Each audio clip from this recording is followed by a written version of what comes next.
बिस्मिल्लाहिर्रहमानिर्रहीम और अस्सलाम वालेकुम। आज के इस वीडियो में देखेंगे इफ़ स्टेटमेंट्स की कुछ एग्जांपल्स को, कुछ कोड्स हम लिखेंगे और देखेंगे कि इफ़ के स्टेटमेंट को किस तरीके से हम ना यूटिलाइज करते हैं उन कोड्स के अंदर। तो लास्ट लेक्चर में हमने ये देखा था कि इफ़ की स्टेटमेंट होती क्या है और उसके ऊपर एक एग्जांपल देखी थी। उसी की कंटिन्यूएशन में आज हम मल्टीपल एग्जांपल्स को देख रहे होंगे। तो हमारे पास इस तरह के कुछ सवाल दिए होंगे और इन सवालों के ऊपर हमने प्रोग्राम लिख के इनको सॉल्व करना है। तो सबसे पहला वाला क्वेश्चन है, इसमें हमारे पास सवाल में वो ये कह रहा है कि write a program to print pass status of a student if his or her marks are greater than or equal to 33। तो हमने एक कोड लिखना है जो कि ये बताएगा कि एक स्टूडेंट जो कि है वो पास हुआ है या नहीं हुआ। ठीक है। और अगर जो है ना वो पास का स्टेटस वो कह रहा है कि तब प्रिंट कराना है कि अगर उस स्टूडेंट के मार्क्स जो हैं वो greater than or equal to 33 होंगे, मतलब कि 33 मार्क्स हों या उससे ज़्यादा मार्क्स हों, तो फिर जो है ना वो कहेगा कि आप ना पास हो गए हैं। तो ज़ाहिर सी बात है हमें इसमें कुछ वेरिएबल्स चाहिए होंगे और इफ़ की कंडीशन भी वो कह रहा है कि भाई अगर जो है उसके मार्क्स, तो ज़ाहिर सी बात है इफ़ की कंडीशन भी इसमें यूज़ होगी। तो हम इसका बेसिकली एक रॉ सा कोड यहाँ पे लिखते हैं। ठीक है, मतलब कि एक रफ वर्क सम करते हैं कोड के ऊपर, उसके बाद हम आईडी में जाके प्रॉपर इसका कोड लिखेंगे। तो हमें ये पता है कि भाई सबसे पहले कि भाई कोड जब हम लिखेंगे तो एक चीज़ तो मस्ट है कि जो हमारे कोड में आनी है वो तो हमने ना कोड का स्ट्रक्चर जो है ना वो पहले बना लेना है। स्ट्रक्चर में हमारे पास आ जाता है कि हम लिखेंगे ए हैश इंक्लूड stdio.h, और ताकि हम लाइब्रेरी इंक्लूड करवा लें ताकि हम प्रिंट एफ और स्कैन एफ के स्टेटमेंट्स यूज़ कर सकें। फिर हम वॉइड मेन का एक फंक्शन बनाएंगे और उसके अंदर हम अपने कोड को लिखेंगे। अब हमें ना कुछ वेरिएबल्स चाहिए होंगे अपने कोड में, अब हम वो सोच लेते हैं कि वो क्या क्या होंगे। तो एक वेरिएबल तो हमें चाहिए होगा कि भाई यूज़र से हमें मार्क्स चाहिए होंगे। तो इसलिए जो है ना स्टूडेंट के मार्क्स जो है ना हम इनपुट ले लेते हैं। तो उसके लिए हम ना चीज़ ये कर लेंगे कि भाई एक वेरिएबल बना लेते हैं स्टूडेंट मार्क्स के नाम से। और इसके अलावा मेरे ख्याल में हमें और कोई वेरिएबल रिक्वायर्ड नहीं है। अगर हमें रिक्वायर्ड हो तो हम फर्दर जो है ना उनको देख लेंगे। तो ये हम देख लेते हैं कि भाई ये जो है ना हमारे ना वेरिएबल्स होंगे जो हमें कोड में चाहिए। और ये वाला वेरिएबल जो है स्टूडेंट मार्क्स का स्पेसिफिकली जो वेरिएबल है, ये वाला वेरिएबल हमने एज इनपुट लेना है यूज़र से। ठीक है, तो हमें ये पता है कि हमें एक स्कैन की स्टेटमेंट लिखनी पड़ेगी। तो चूंकि जब हमने इनपुट लेना है तो फिर हमें वेरिएबल्स, पहले स्ट्रक्चर हमने बना लिया, वेरिएबल्स डिक्लेयर कर लिए, फिर हमने क्या करना है कि यूज़र से इनपुट लेनी है। तो यूज़र इनपुट के लिए हमें पता है कि भाई फिर हम स्कैन की स्टेटमेंट लिखेंगे वेरिएबल में, और जो भी हमारे पास आएगा यूज़र से इनपुट वो स्टूडेंट मार्क्स में सेव करवा देंगे। और उसके बाद हमारे पास फिर क्या होगा कि हम ना एक इफ़ एल्स की इफ़ की सॉरी कंडीशन लिखेंगे। और इफ़ की कंडीशन में हम जो है ना वो इस तरह की कंडीशन बनाएंगे कि भाई अगर जो है ना उसके मार्क्स वो 33 से ज़्यादा हो या उसके इक्वल हो, तो फिर हम ना इफ़ के कंडीशन के अंदर कुछ कोड लिखेंगे। तो हमने जो भी उसमें रन करना है ब्लॉक ऑफ स्टेटमेंट्स, तो अगर तो वो स्टूडेंट सपोज पास हो जाता है तो हम उधर लिख देंगे कि भाई वो पास हो गया। और अगर नहीं होता तो इन दैट केस फिलहाल जो है हमें प्रोग्राम में कुछ नहीं कहा गया कि आपने कुछ करना है, तो इसलिए हम उसको एम्प्टी छोड़ देंगे।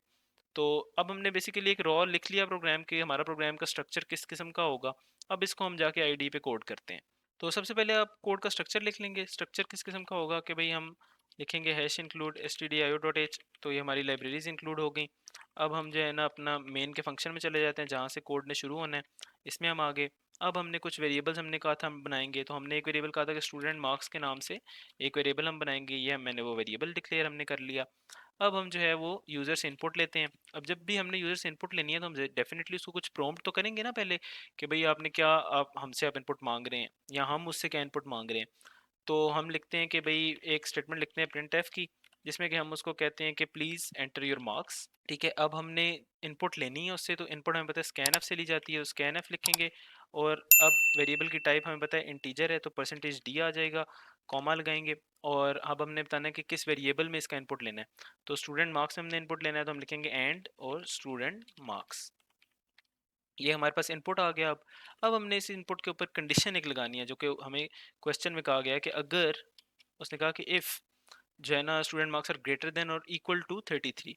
तो कंडीशन क्या है कि if student marks are greater than equal to 33। मतलब कि देखिए इसे बिल्कुल ही मुश्किल नहीं है, ये बिल्कुल जो इंग्लिश की स्टेटमेंट थी बस उसको हमने कोडिंग की लैंग्वेज में ट्रांसलेट किया, इसके अलावा हमने कुछ भी नहीं किया यहाँ पे। मतलब कि उसने बस कहा था कि भाई अगर स्टूडेंट के मार्क्स में 33 या उससे ज़्यादा हो, तो हमने उसी को लैंग्वेज में लिख दिया कि इफ़, अगर, और स्टूडेंट मार्क्स को ऐसे ही हमने एक वेरिएबल बना दिया student marks, are greater than equal to की जगह हमने ग्रेटर देन इक्वल टू का साइन डाल दिया। और आगे हमने लिख दिया कि भाई 33 से ज़्यादा हो, जैसा कि उसने कहा था। अब अगर ये कंडीशन ट्रू हो तो इन दैट केस हमें पता है कि हमने इन पैरेंथेसिस के दरमियान में लिखना होता है कोड को, इन दो पैरेंथेसिस के दरमियान।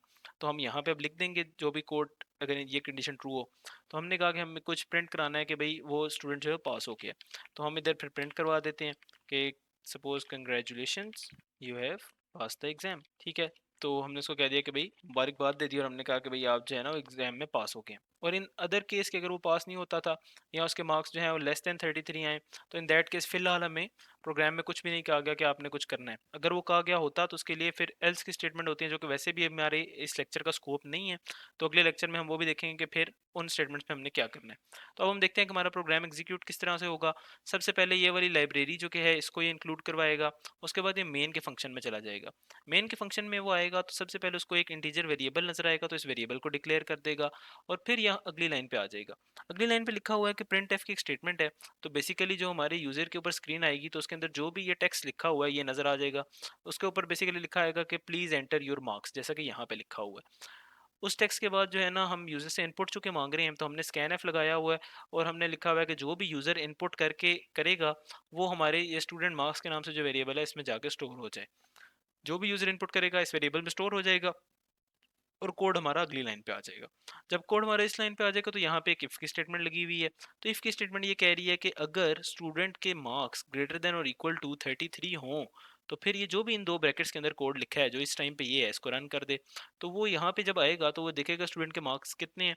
तो अगर वो 33 या उससे ज़्यादा हुए, मसलन 34 हुए या 33 हुए या 50 हुए, तो फिर वो ये चीज़ रन करवा देगा। और इन अदर केस के अगर वो स्टूडेंट के मार्क्स इससे कम हुए तो ये सारा का सारा कोड स्किप हो जाएगा, और हमारा जो कोड है वो इससे अगली लाइन पे चला जाएगा। इससे अगली लाइन पे कोड हमारा वैसे ही खत्म हो जाता है, तो इस वजह से कोई भी मैसेज नहीं आएगा। तो अब हम इसको रन करके देख लेते हैं। तो हम गए इधर एग्जीक्यूट पे मैंने कंपाइल एंड रन पे क्लिक किया। तो वो पूछ रहा है कि प्लीज़ एंटर योर मार्क्स। तो सपोज जो हमारे मार्क्स हैं वो सपोज 85 आए हैं, तो हम लिखते हैं 85 और एंटर कर देते हैं।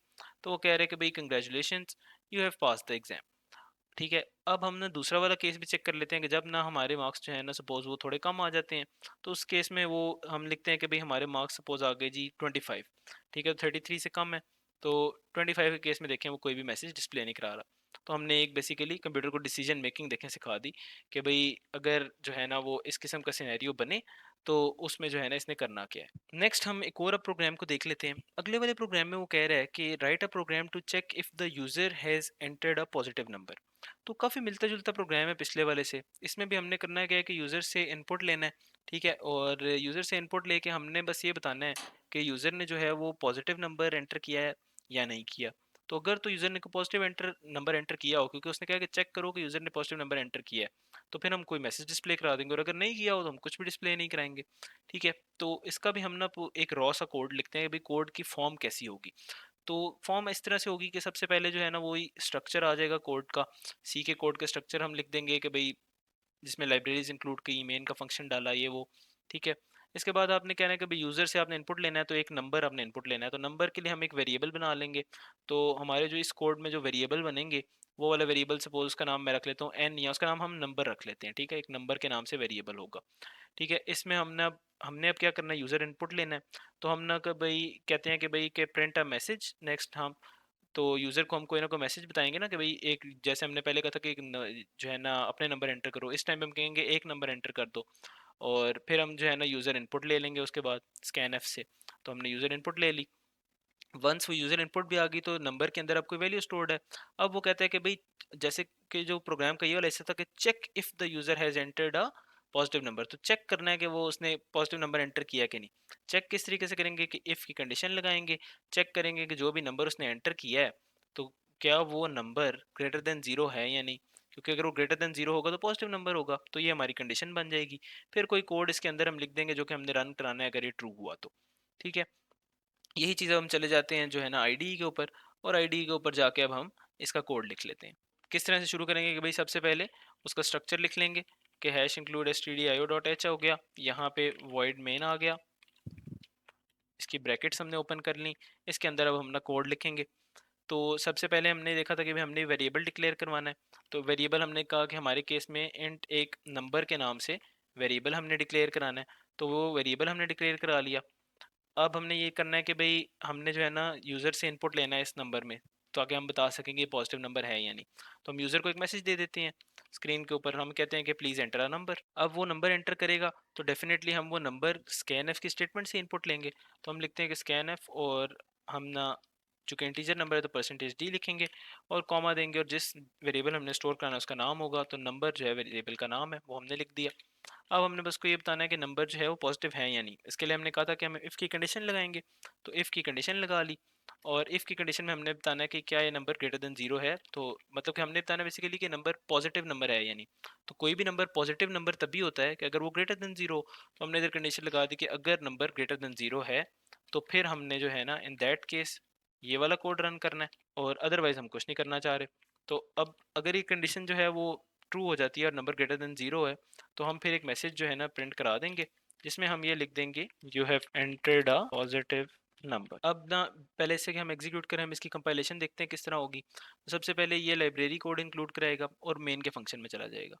मेन के फंक्शन में गया तो सबसे पहले एक वेरिएबल डिक्लेयर हो जाएगा नंबर के नाम से, और प्रिंट की एक स्टेटमेंट जो है ये करेगी कि यूज़र को एक मैसेज डिस्प्ले करवा देगी जिसमें स्क्रीन पे लिखा आ जाएगा कि प्लीज़ एंटर अ नंबर।